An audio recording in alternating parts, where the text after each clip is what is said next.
Howdy, folks. This is Chris White, and you're listening to Basic Business Advice. Today, the panel is Ken Hostetler, partner at Eques, Jordan Stoltz Foods, the marketing director at Eques, and soon-to-be CEO of Black Box, and Linda Allison. Linda is a longtime friend and collaborator with the firm, and we were thinking this morning, it was probably about 2017 or so. Seems like it, yeah. That you were plugging in with us, helping us kind of find the next for us as an entity. How we were going to organize ourselves, how we were going to strategize and move forward. Since then, you have been out and about in the Holmes County, greater Northeast Ohio communities, working with companies of all ranges and sizes, bringing to bear your experience strategically, tactically with businesses, largely from the manufacturing end of things where you came from, but spreading that out over a number of businesses across that, and we'll want to hear more about that in a minute. But with Allison Management Solutions, which they can find you on Facebook, if anybody's going to look for that, and you just wrote a book. I just wrote a book. And so I'm going to show it to the camera for Tyler to pick up, but Sweet Triumph, Lessons in Creating Focus, Crafting Actions, and Getting Results by Linda Allison.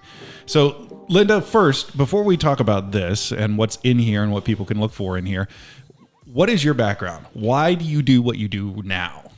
Well, I started out as a young person, having been traditionally educated, and started managing on the shop floor, working in manufacturing and mostly in production and inventory control, but also shop floor supervision. And as my career grew, I accumulated lots and lots of lessons, right? And I learned a lot of things, mostly the hard way. I call it being pulled through the knothole. I was pulled through the knothole on many, many things. And my career progressed, and I became, in the end, became executive manager in a very large automotive parts manufacturer, Stone Ridge is the name of the company. That was global. And so there's just so many things from that experience that taught me so many awesome lessons. And I could look back on that. And when I started my own business, I just thought, I just want to save people from having to learn all those lessons the hard way, like I did. And I also thought that I had a lot of interesting perspectives. I came from manufacturing, so it's a very process-oriented kind of viewpoint, and so it allows you to analyze what you're doing in business in kind of a whole different perspective. And I thought that was valuable. And also as executive manager of a team that was global, so how to take the objectives that you have, first of all, to define them in a way that you can communicate to folks, and then to make sure that they are equipped and supported through accomplishing the goals. I thought I really had some very cool experiences, tools, and tactics to bring to people around that. It's been fascinating coming from manufacturing, coming from structured big business, and learning how to apply those kind of things to small business. And really, it's not different. It's just the way that you apply it. And maybe you don't pull every tool out of the box, but the basic concepts are really the same. Well, I think it's cool on a couple different levels, Linda, because one, I'm glad you mentioned, because you told us before personally that you've worked with a global team and cross-cultural, and communication is so essential to that work. And so I know that's important to the book as we get into communication and talking and making sure you're clear in what's going on. But one of my favorite stories is one that you actually took on locally, where you were working with a growing business. And one of the things you saw when you walked into their storefronts and their shops was the clutter. You saw the ultimate clutter in the offices. You rolled up your sleeves and dug in as part of your consulting and organized their offices and enforced cleaning as one of it. Why is that so important to just, what you're talking about with strategy and tactics and global communication, but to get down and just start picking things up? Well, there's a whole variety of reasons for that. For that particular client I think you're talking about, one was to have customer eyes. I think they were losing the customer eyes on their business. And I came in and said, this place is really dirty. And that really sets a tone for who you are and what you care about. And quality is really important in the service that you provide. And what is this saying about that? So first of all was just having customer eyes and helping them see that. I think that was really critical. But second of all, it just sets a tone for who I am and how I want my workers to be and act and feel and think. And when you're in a cluttered environment, it just says, I don't care about detail. It says, I don't care about providing an area that's safe and comfortable and pleasant to be in for you. So in some ways it communicates I don't care about the worker, and it certainly communicates that I don't care about the message I'm giving to the customer. And they definitely have made a lot of steps forward in that. And the impact, you can see the impact on the team, and you can see the impact on their sales. I love seeing their commercials that are coming out now. So we won't call them out by name, but they are a fantastic company, and they're doing great things. But it was just so interesting to me, Linda, because your personality type wasn't, I'm your consultant, I'm going to tell you what to do. Yours was, I'm rolling up my sleeves and we're going to get into this together. You told, because you were like, I had cobwebs in my hair. I did. there were some, not so small pellets that I had to sweep out of some areas. And so your mentality wasn't just, I'm coming in to tell you what to do. You got down in the trenches with that client and helped them. So, and I think that really comes again from my background, because when you are immersed in lean manufacturing thinking, which I was, and also as a leader, what you find is when I get down and really try to understand the issues that are happening for the people that are doing the job every day, first of all, it's a different perspective, right? I understand exactly what they're talking about and what they're dealing with. And also, they accept your leadership in a whole different way when you're willing to get dirty and go out on the shop floor in that place. Their facilities.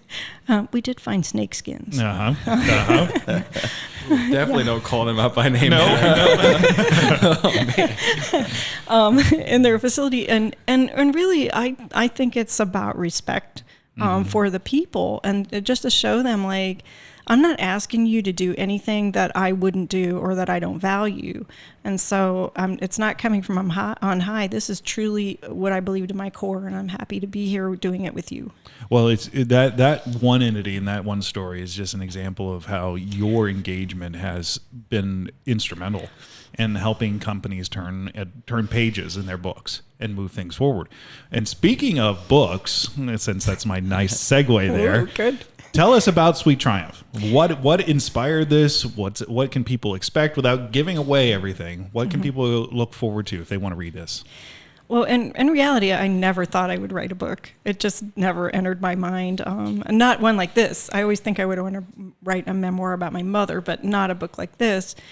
And I just wanted another way to kind of reinforce the lessons that I was teaching at my clients to them in a way that they could connect with it. Because I felt like sometimes like they heard me with their head, but they didn't hear me with their heart.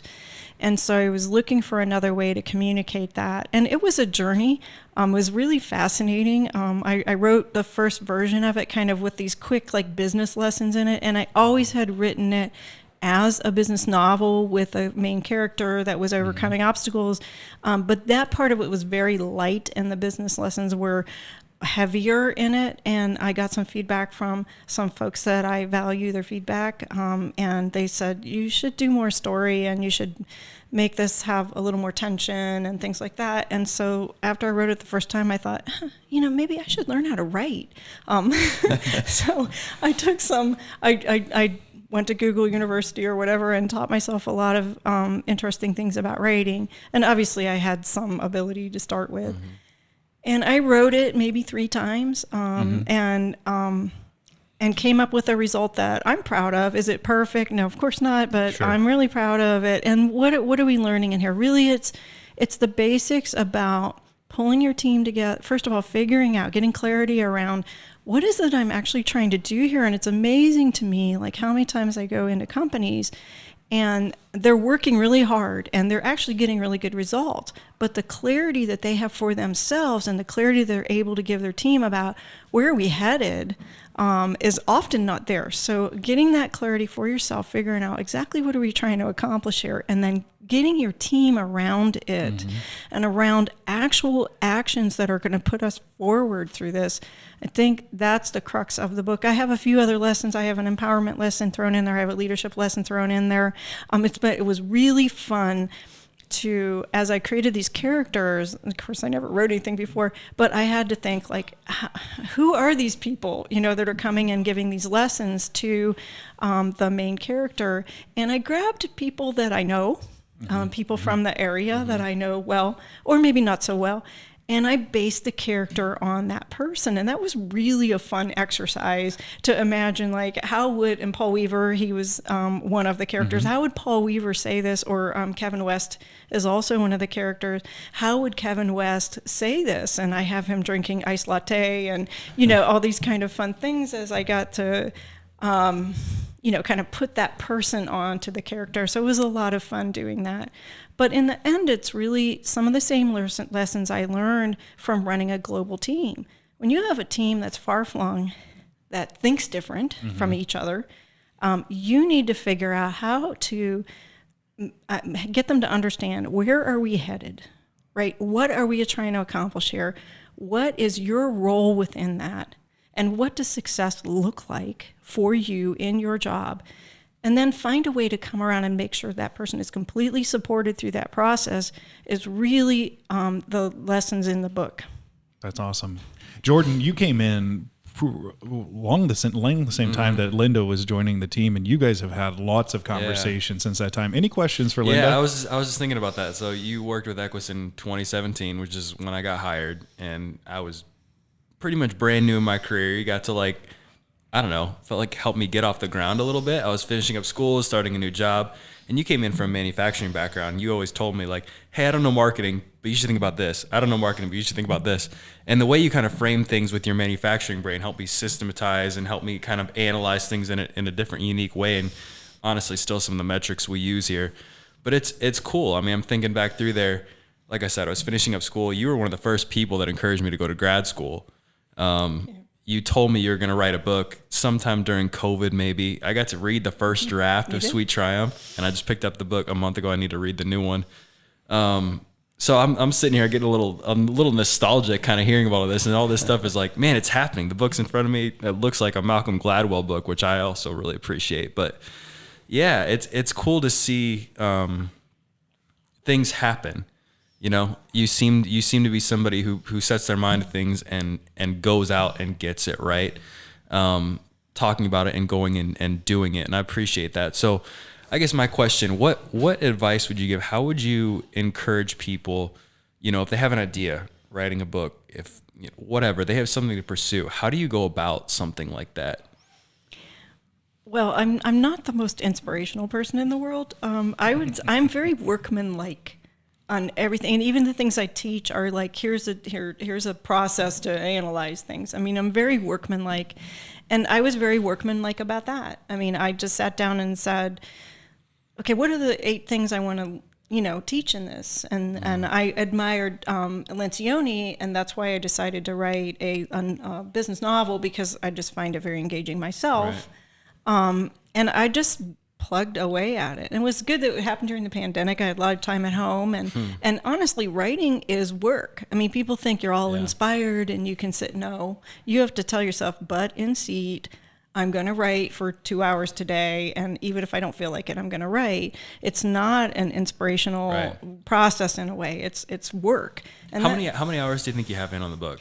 I have no idea. It took me from the time I started writing it till actually having a copy in my hand about 2.5 years. But the last 9 months of that were really, the book was done, and I was working with an editor and a graphic designer, et cetera, to actually finalize it.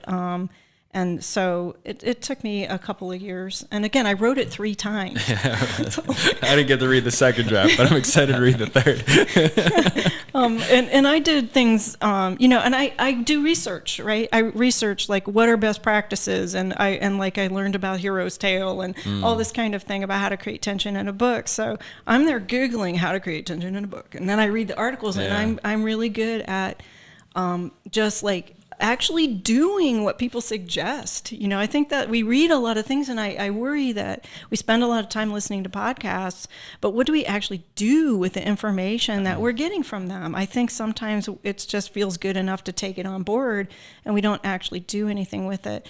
One of the pieces of advice that I Googled was you should read the book out loud to yourself. And I recorded it on my phone, and then... So there's an audiobook version of Sweet Triumph out there is what you're saying. Not a very good one. One with the dryer buzzer going in the background. Read it out loud and just said, does this sound awkward, and rewrote a lot of it. So, I am very, very workmanlike about everything that I do. Mm-hmm, mm-hmm. Ken, you were somebody who saw from our perspective the way we were starting as a firm, as an entity. And Linda came in at a kind of key inflection time in that. What were your impressions of Linda's impact on who we are? Yeah, so I always appreciated Linda's take on things. She loves efficiency, so that always spoke to me, as far as from a manufacturing background of how can we turn it into a process. And that's actually something I wanted to talk about a little bit. One of the tools that you gave us that we still use some is called an A3. And I was wondering if you could describe that a little bit for listeners and maybe talk about some of the other tools that you use just kind of in daily business practice. So A3 is part of the book, by the way. I renamed it. My tagline for my company is Focus, Action, Results. So I named it the FAR tracker because A3 was confusing for people. A3 is really a traditional manufacturing problem solving or strategy document, and it is a one-page document that lists what it is you're trying to do. I love to use the A3 because it just drives so much clarity. When you have to say in one page, what's my strategy, what's my vision, where am I trying to go, it forces a ton of clarity. But basically, you start out with the vision and mission of the company. Now, I don't tend to spend a lot of time with most companies that I work with on developing mission and vision because they tend to have it. The problem is what are they doing with it? You get in my vibe here, I'm always going to do something, right? Mm-hmm. So what are they actually doing with it? And a lot of times they don't know. And so just just having them think through all of the aspects of the business. And the A3, you talk about, what am I doing? What am I expecting from a financial perspective? How do I want to operate? How do I want to deal with my customers? How do I want to market? How do I want to treat my people?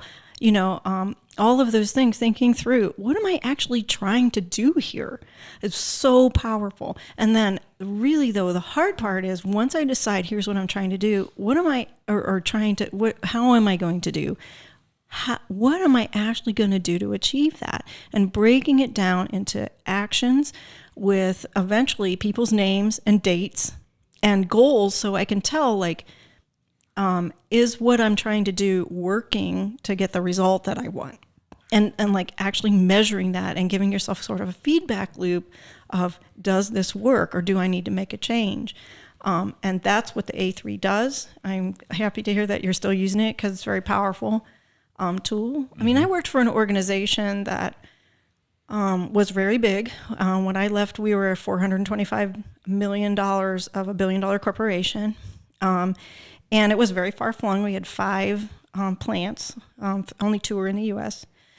And we made double-digit or 15% profit in the automotive parts space. And if anybody knows anything about that, that's an amazing level of profit. How did we do that? It wasn't because our product was fancy or that we had the smartest people in the world. We just executed really, really well. And that's how we did it. And it was all connected from the top to the bottom. So everybody knew why we were doing what we were doing. That makes it easier for people to make really good decisions that don't need to be micromanaged. Yeah, I love that. That's fantastic. So any other tools that you want to talk about that really stand out? I really, A3, I hate to, they say the man with the hammer, everything's a nail. Well, I have one that we've used consistently planning since budget. that time as well. Our risk mitigation chart. Yes. You know, I still continue to use our risk mitigation chart. And Linda, you taught us identify the risk, give it a proportionate impact of 1 to 3, 3 being the biggest impact, 1 being the least, and then give it a likelihood of 1 to 3 of happening, and then multiply those two together. And if you're at a 9, you've got a major risk that's likely of happening with a significant impact. And then can you mitigate it? And so we've used that over and over consistently, especially with our expansions. So yeah, I think it's good for, especially for measuring. And well, and really you can use it for almost anything. If you have a project and you want to understand the risk, if you have a new venture, you want to understand the risk. I mean, you can really pull that out. If you have a new supplier that you want to put on board and you want to understand the risk, or a new customer. So you can really use that for anything. It's very flexible. I think one of the things I love about that tool is that it brings people together in a room to kind of talk about issues. Because a lot of times we'll be worrying, right? Especially if we have we have worriers in our organization that always think we're missing, this important thing that's going to screw us all up in the long run, especially when you're working with visionaries like Chris, who you think don't notice those things. They actually probably do. They just value it a little different, and maybe you think they don't do it. So I love that when you do that exercise, you get everybody in a room, you get all the best thinking, everybody knows where things stand, and they know, hey, I'm heard, and they aren't ignoring this thing that I'm really worried about. So I think that's powerful. And then also from that drops out a plan. If I have a 9-level risk, what are we going to do to get rid of that? Or can we? And if we can't, what are the leading indicators that I need to watch to make sure this doesn't hit us in the long run? So yeah, that's a tool. Another one you asked me about tools is planning budgets. I know I taught you guys how to do a planning budget, and I know I'm such an exciting person because I love planning budgets, but I love planning budgets. And why? It's really a planning tool. It really makes you think through in detail what is exactly going to happen this year. So you're prepared, just like risks. So you're like thinking through, hey, we're expecting, in the book I have that they were expecting to grow their business by 40%. And, they didn't necessarily connect the dots that, hey, I'm going to need more people to do that. And they got behind, right? But when you really think through the details of what's actually going to happen if my plan happens, and the finances are very finite, right? And so you can kind of see that, and you can also project the outcome of your plan. So I want to make 6% profit or whatever. Does this plan add up to that? And if it doesn't, then how can I adjust it? So we're not at the end of the year like crying because our plan didn't get the result we want. Like, what is exactly going to happen? And that helps you also to take control. So when things, if you have a plan and you see things going off the rails, you're not waiting till December to figure that out. You can see it right away, like, something's not happening the way I thought. What is it? And you can get an analytical and get in front of it. What I love about, back to the risk management tool, is when we sit down and talk about that, inevitably, the visionary, yes, I've already got the idea. I've already put these things out there. And then somebody on the team goes, well, one of the risks is that we fail. And I love that one because it's always 2-2. It's always a matter. It's always a 4. It's always dead center of it because it's like, yeah, sure. And when you get to the mitigation language, it's like, well, we can't mitigate that. It's a risk that will fail from external factors. And so that one's my favorite one because it will always come up. It will always be on there, and it will always be a non-mitigable risk that we just embrace in doing anything new. But what you can do is say, like, all right, how do we recognize if this is happening? And it can still bring some comfort to people because you're like, I'm not, we're not going to go all the way to the end and figure out this is going to fail. We're going to see in the first month or two how this is going, and we can make corrective action around that. Sure. Yeah, that's the one that inevitably, no matter what endeavor we do, that one will come up. And it's nice just to be like, it's potentially going to happen, and it will have a significant impact, but not necessarily the worst. So it's always a 4. So I think you should offer that risk yourself right at the beginning. Yeah, just have it in there as a placeholder That's right. for every chart. What if we fail? So no, Linda, you've been out now working, and I know the pandemic kind of took its toll on everybody who was in the consultancy area. You've been out working with businesses. What is one of the biggest pieces of advice you find yourself saying over and over and over again when you're out consulting with businesses? That's interesting. I think, sometimes we get wishful thinking, right? We want results, but we're not really very clear with ourselves about what does it take to get there. And then we're not clear with our folks about what does it mean to actually, what does success look like for you? And I use the word clarity all the time, because I think, where do you start from anything unless you're clear on exactly what you're doing? So I think getting clear for yourself, and then for your employees. A lot of times we will be critical of employees' performance, but do they actually know in detail what we're expecting? And then we get upset, and they feel like the dog that got hit for something the kid did. They're like, I didn't know you wanted that. And I think clarity, and that starts with, what am I really trying to do in this business? A good friend of mine just said, clarity is kindness, and that it is actual kindness to ourselves, to each other, to be clear. And so that's really solid Do you think, advice. follow-up question on that, do you think that's a clarity problem, that maybe there just isn't clarity there, or is it a communication problem? Like the clarity for the leader is there, but they're just not communicating that well? It depends on the leader, but I think it can be both. Yeah. I mean, I don't think you can ever over-communicate or be too clear.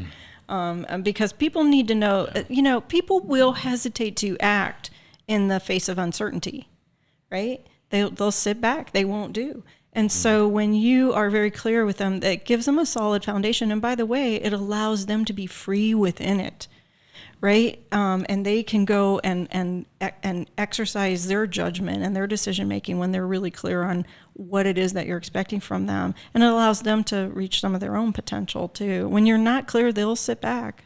They'll wait for you to tell them. Yeah. That's awesome. Well, Linda, where can people find the book? It's on Amazon, so they just need to look for Sweet Triumph and Linda Allison, and they'll find it there on Amazon. Or flag me down. I usually have a box in my car. I can at any moment. And she takes credit card. And I take credit card. I can take one any moment. And Allison Management Solutions. So if they're looking for more information to talk to you directly, like maybe something's triggered that they would like to have a conversation, where can they find you? So I'm at www.lindaAllisonresults.com, and they can find my website and reach out to me that way. Fantastic. And I know you're on Facebook as well. And Instagram. And Instagram. And LinkedIn. Okay, Yeah. Fantastic. So lots of places for people to find you. Thank you for sharing this time with us today. So excited to talk to you about all of this. And folks, thanks for listening in with us. On behalf of Ken and Jordan, have a great day.